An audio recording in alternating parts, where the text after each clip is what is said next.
in November, I was laid off from my job, and moved back home, and then I was kind of looking for work. I found some part-time work back home, and then eventually I found about 2 months ago, I've got this job, and I moved across the country for it. So, I've been meaning to film a video, but I just haven't had the chance to get around to it, just because I've been in the process of getting settled and everything. But I now live in a studio apartment, so hopefully making videos should be easier. The downside of that is, like, living in a studio, your kitchen and bedroom, living room, they're all in the same room, which means my fridge sometimes is going to turn on. So if you hear it, I'm sorry. But yeah, I just thought for this video I could do like a whisper ramble. I've been watching a lot of ASMR. I haven't been creating as much ASMR, obviously. Been watching a lot of like smaller ASMR channels. Some I've been watching have been ASMR Spinner, Bulbo ASMR. They're both, I think, around my age. Some other ones: Atlas Fitness ASMR, Lucid Blues ASMR. They all make good quality content, and I've kind of learned I really like smaller channels. Is I like kind of getting to see their personalities, and also just I feel like there's I don't like overly produced ASMR. I've learned, with the exception being Atmosphere ASMR. I mean, she makes such incredible, like, overly produced content. That's not to say, like, I don't enjoy watching the more higher quality production content. I still watch Gentle Whispering, Tony Bomboni, just to, name a couple. But, ASMR Gamer is another one I watch a lot too. But, yeah, I've been watching a lot of ASMR. And I thought for this video I could just kind of do like a whisper ramble. I have to keep reminding myself to talk slower. I have this kind of penchant for when I am rambling to talk a little faster, and I need to not do that, which is ironic because at work I feel like I talk pretty slowly, but I think that's mainly because I'm the youngest person at my organization. I'm like the only Gen Z person at my organization, and I want them to take me seriously, so like I talk slower. I don't know, it's just something I don't want to seem like too like overly energetic at work, if that makes sense. I don't know. It's just something I do subconsciously. I don't even really think that much about it. It just kind of happens. And I noticed that I was doing it the other day, and I was like, oh, interesting. Okay. But yeah, so I guess the first item I have here is some Aesop brand soap. And I know you're thinking, like, why would you? Aesop is an expensive brand.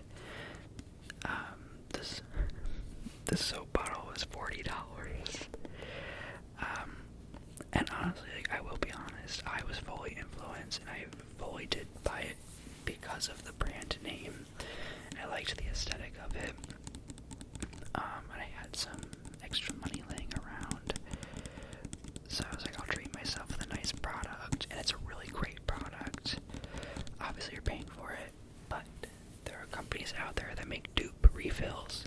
So, there's this company, Element Brooklyn, and I have some of their stuff, like, you just buy the refill, and like the refill is like $15, $16, and you just pour it back into the original bottle, and it's like a dupe of the original fragrance, of the original material, like the consistency.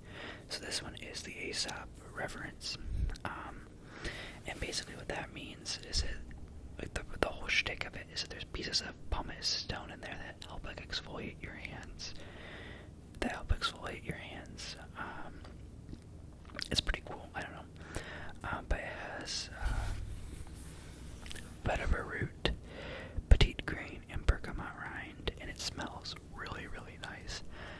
I'm not sponsored, and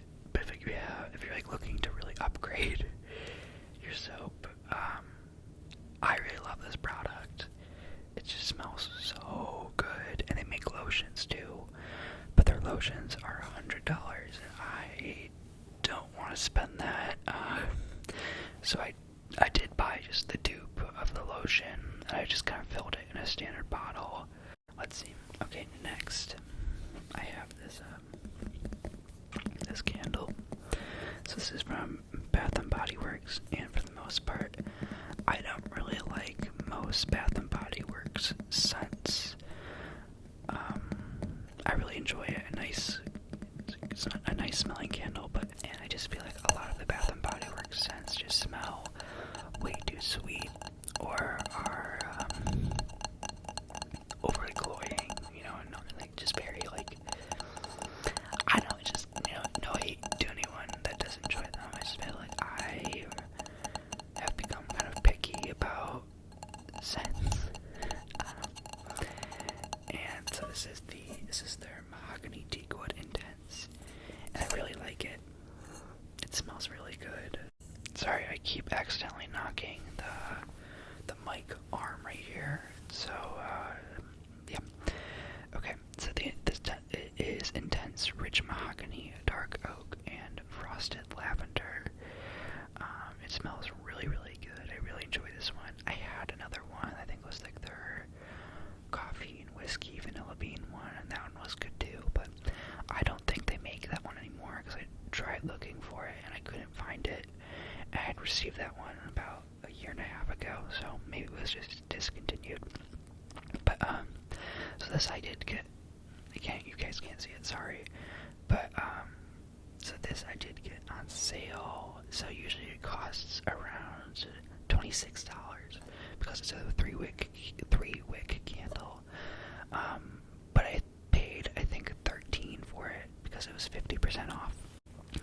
Sorry for the cut. My neighbor was walking down the hallway, and the doors of my building are kind of squeaky because it's an older building. But yeah, I'm kind of picky about scents, particularly things like cologne. I really don't currently. The cologne I'm currently using is the one I featured in the video a couple videos ago. It's like Bentley Silver Lake. I like that one a lot. And I'm just someone where, also because I live in a studio, I have limited space. It's limited bathroom space, so like I really only have room for like one cologne bottle, so I don't have a ton. So I just have that one for now. But I've also really never been someone that has multiple colognes for different occasions. I think that's kind of cool. Maybe I should get into that.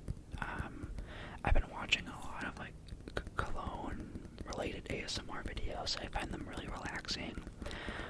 One of the people I mentioned earlier, ASMR Spinner, he does this thing where he has his friends rate all of his different colognes from his cologne collection. I think that's a really cool video idea. I'm trying to think how I want to get more of my friends in my ASMR videos, but my friend Diane, who was featured in that video a couple videos back, she's no longer local, like we no longer live in the same area, but when we meet up, I definitely want to do another video with her. And then in the new city I live in, like I have friends here, but they're not close enough to where I'd be like, let's make an ASMR video yet. We'll see. But yeah, I recommend this candle. It smells really nice. I also have this other candle that I've used before, I think in a video. Actually, I don't know if I actually posted that video or not. So I filmed a couple videos a little bit ago, but they weren't really good quality, so I decided not to post them. But I have this one. This is the wood fire candle. It smells like campfire. It smells really nice. Okay, next I have this. Speaking of soap, so I have this. This is one of those soap refills I was talking about. Wow. Okay, that really just like the light really reflected off that. But basically, they actually sent me this by mistake. I ordered the lotion. They sent me the soap. But basically, it comes in this giant plastic bag that I think is recycled plastic. It says it's plastic negative, which I'm not really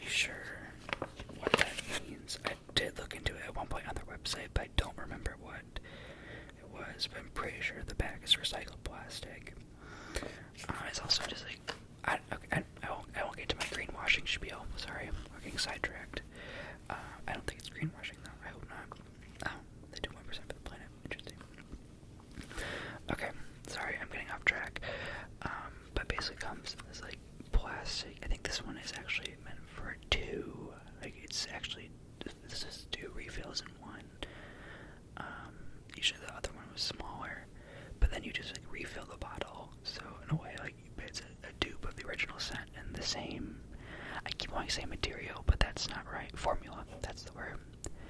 It's a dupe of the same. I need to talk slower. Sorry. It's a dupe of the same formula, so you're basically getting the same product, but for cheaper.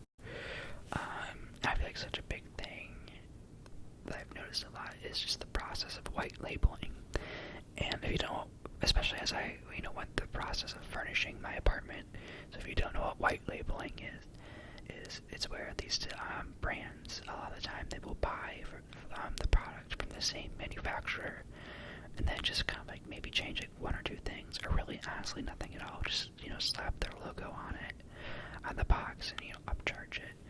So a lot of times you can find the same exact product for substantially less. And there's a plugin website. It's just dupe.com, dupe.com, and you just type in the URL of any specific product you're looking at online, specifically for primarily furniture. I've done this before, and I think you can do some other stuff. There's other products too, but it works best with the furniture. And you just add that, and it will search the internet for it, other like the same product, or recommend similar options, and you can find cheaper ones for like it's the same exact chair for so much less. I know it's just really interesting, just the way companies kind of get around basically like trying to charge you more just because they can. I feel like as I've gone through the process of furnishing an apartment, it was important to me like that I had nice quality stuff that was going to last, but at the same time, like I didn't want to be paying an egregious amount. So just finding things that was really helpful, and then also just going through Wayfair and on Overstock.com, where they have they just have discounts and sales all the time. And honestly, also use social media to find products too. So my couch, for instance, I saw someone had the exact same couch on TikTok. That's how I found the couch, and the company's not available on TikTok Shop. So let me be very clear. Let me be very clear. I did not buy my couch off TikTok Shop. Okay, like I did not buy my couch off TikTok Shop. I just found the company through a creator on TikTok. Basically, the couch is a dupe of this other fancier. I think the fancy brand is like the Teak in New York. Basically, they make the Teddy sofa. So I have the dupe of the Teddy sofa. I paid half the price of what this large brand was charging. So it came a lot faster too. So the moral of the story is when you're shopping, shop smart, and it's so easy. You can so easily find just the same product for less. Especially if it's a popular item too. Like it's more common for dupes to come out as well because people know. They know you're looking for a dupe, and you don't have to go to any sketchy websites or anything.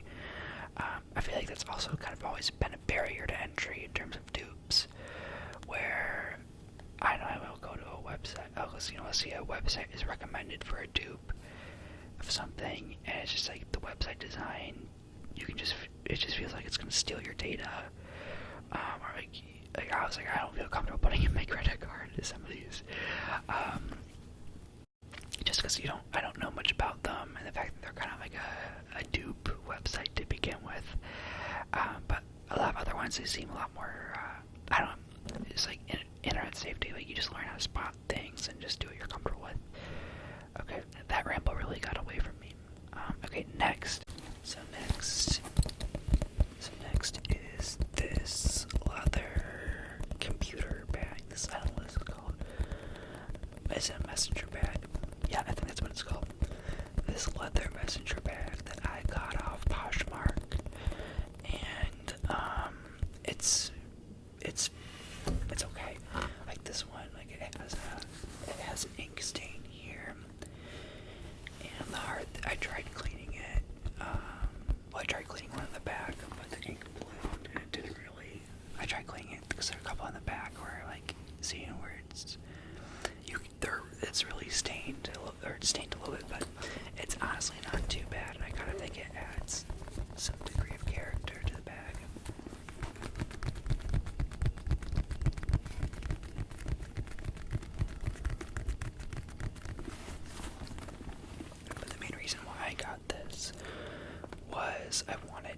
stop using my backpack, because I used to just, wear a backpack to bring my stuff to work.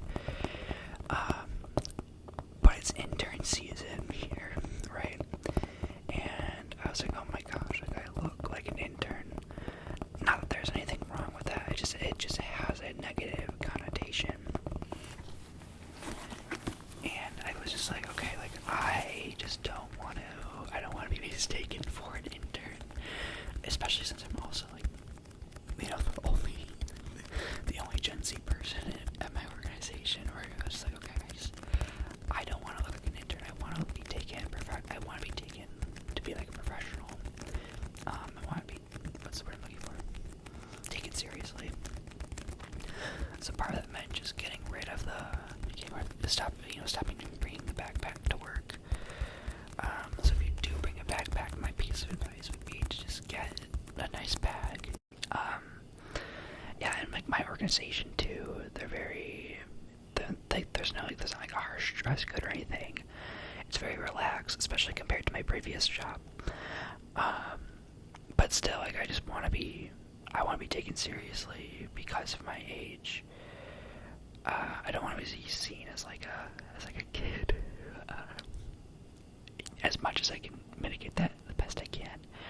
And if that's just trying to make myself seem more grown up or more professional, whether that's talking slower or talking slower during work meetings, or not using a backpack and using a messenger bag instead. I just feel like small things like that, they're helping me to like emotionally feel more secure about it. I don't know if secure is the right word, but just more like, yeah, okay, like this is for real. But yeah, I really enjoy the new city I live in. It's very walkable, which is what I wanted. I love a walkable community. I actually live about like 15 or so minutes from the office, which is pretty nice. So I walk to work, and yeah, very nice commute. And I only have to be in office once a week, so I work from home 4 days a week. So they're actually at my work. I mean, I'm filming this on my work desk. This is the same background I have for my meetings, although I have the blur on when I have my meetings, like the virtual background blur. Just because when you live in a studio, when I have when the blur is on, you can't tell that my bed is right behind me. There's no good other spot in this space for this desk, just because my apartment itself, it's not huge. But yeah, it's a really nice space. I really like the work I'm doing. I feel like I'm making an impact. It's a very rewarding work culture, and I'm much happier there than I was in my previous job. But yeah, being unemployed was an experience. I don't know how many people who are watching this have ever been unemployed, but it can be a challenging time. I'm very thankful that my parents were really supportive of me, and I had a social network too of like old friends who lived in the area too, who like either worked from home or doing grad school or something. So I was definitely able to be social. My friend Diane, she was kind of going through a similar thing as me, just in terms of looking for work. So you find community. I think my other part of the unemployment would be just try to find things that can keep you busy. So stuff I did, I launched a newsletter. Like I just wrote like a newsletter for just like keep up with my friends and just keep up what I was up to. And just every month, I'm still doing it. Every month is a different topic of just kind of like what's on my mind. I actually did it because I felt like I love my close friends' Instagram story. I think it's just a fun way to just engage with my friends who I don't see all the time, stay connected, and I feel like the newsletter was a better version of that. and my friends really liked it. They were like, it was just like, yeah, they signed up and they engaged with it. It's just it's a fun hobby. I also just found some part-time work, working locally, working remote. I had 2 part-time internships, 2 local jobs. This both were sort of like, not one was in my industry, another one wasn't. And it's just like I just wanted to have some time to just work, and just feel like I was building my skills. I wasn't just languishing around at home, because I think that's probably the hardest part about unemployment, just that feeling of like boredom and worry of you're watching people kind of grow up around you and just move on with their lives while you feel stuck. It's so easy to feel stuck, but you get through it. And you come out through it, think better. I am so much happier now with my current job, and I just feel like so fortunate. And moving across the country was fun.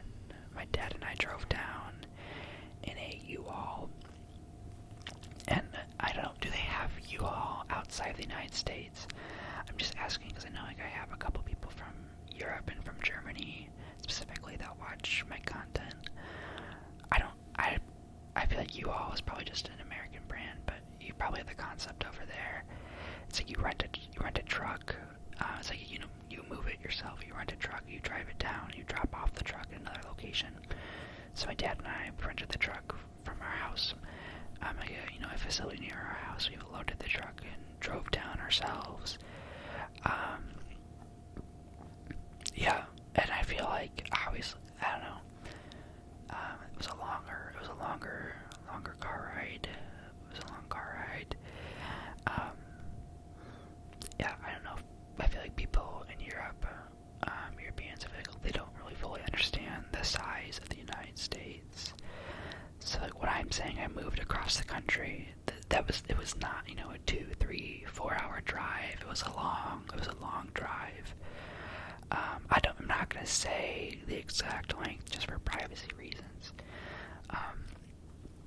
But the United States is huge, and I feel like a lot of Europeans tend to forget that, or maybe they're just not aware of it. And I feel like they're always like, oh, Americans are so poorly traveled. You guys don't travel, but I feel like each state has its own culture in the United States and its own draw, its own geographic area, where for the most part you don't really need to leave the United States.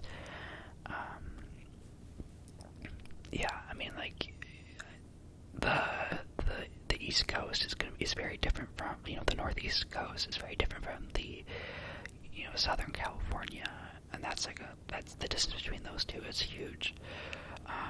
And like various other areas of the United States, I don't think people fully understand the size. We don't need to get into the discourse. I'm sure people understand it, but that's not meant to be like condescending. I just want to put that out there. I'm not trying to be rude or anything. I just feel like people don't really fully understand the size of the United States. I think it's a pet peeve of mine is when people are like, oh, Americans aren't well traveled. Or they're like, oh, why do Americans always say like where they're from? They're like, instead of saying, like that, because we like, oh, where are you from? And Americans, what we tend to say like are either the state or the city instead of like, oh, we're from the United States. But that's again because the United States is so large, where it's like, I don't know. I just remember I think the state of Michigan is about the size of Germany, like the entire country of Germany. Right, it's like 2/3 or something. I don't know. Or like this size, Texas is huge. Alaska's enormous. These states are huge. They're big, and I feel like people just don't realize the size and scale of the United States physically. I hope that didn't seem condescending or like nationalistic. I really hope it did not seem nationalistic. That was a strange tangent. I have this other box. I have this small wooden box.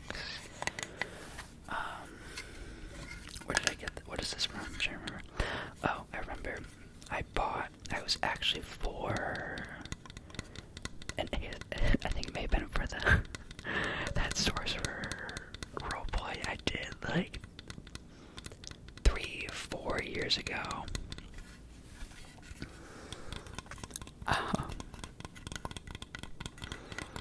Yeah, I bought like some compass that looked cool, and it came in this wooden box. Wow, that was a while ago. Wow, that was a fun video to make. Speaking of like things being a while ago, it just occurred to me that we are kind of coming up on the 7-year anniversary of this channel. 7 years. I've been making content on and off for 7 years. I feel like a comment I get kind of frequently is people like, oh my gosh, you look so different from how you did, an X year when you made this X video, or when I made that my speaking German video. I got a couple comments being like, oh my gosh, I remember watching your first video years and years ago. That made me smile. And I also got a couple comments like, oh, you look so different. I don't know if people realize how young I was when I first started making YouTube content. Like, I was in early high school. So, of course you're not gonna look the same way you do 7 years ago when you're that young. That part just makes me laugh. Like, obviously, I'm not gonna look the same as I did when I was 16 as I look now. It's funny. But yeah, I was really young when I first started making content. And it was interesting. Like, it was fun making that whenever I would come home from school, and I would make a video. I remember I have this distinct memory of when. Do you guys remember when that ASMR tag was going around? And I remember Tony Bomboni, he tagged me in it, and he probably I don't think he watches my videos anymore, but shout out to him. He still makes like really relaxing videos, but he tagged me in it, and I did the tag, and that was so fun. But I remember coming home from school that day being so excited to film, because I think I was I don't remember. I think I saw like the night before that I was tagged in it, and I had to go to bed because I had school the next morning, but I was so excited to come home when I could film that video. Actually, I don't even know if I still have that video up. I may have taken that down. I don't know. At one point I went through and I archived a lot of my older videos. Like, I still have access to them. They're not deleted. Maybe I'll unprivate some, but some I just felt like they weren't representing me in the best way. Others it was like they were attracting uncomfortable comments. Yeah. But yeah, I remember being so excited to film that video. Thank you again to Tony Bomboni for tagging me. He's not going to see this video. He's so not going to see this video. But yeah, it was just so funny. I remember making that video and being so excited. And then, yeah, I'll always be thankful. That was always a positive memory. Other like small channel milestones. I remember when I first hit 1,000 subscribers. That was huge. Felt so exciting. And I think we're just under like 2,000 right now. I think we're like 1,800 or something, 1,700. And that was a couple of years ago. But like, obviously, just because I got older, I went to school. The time I had available to make content dried up, and I think I also kind of lost an interest for it as I became interested in other things. But I think I'll always be interested in ASMR, and I'll always, my intention is to kind of always come back to this channel. It may be like a couple months or something like that. I'm sorry for that, but it's just that, life gets in the way. But yeah, I love making videos. They're so fun. And especially now that I'm in my apartment where I don't have to worry about the dog, barking late at night, or just,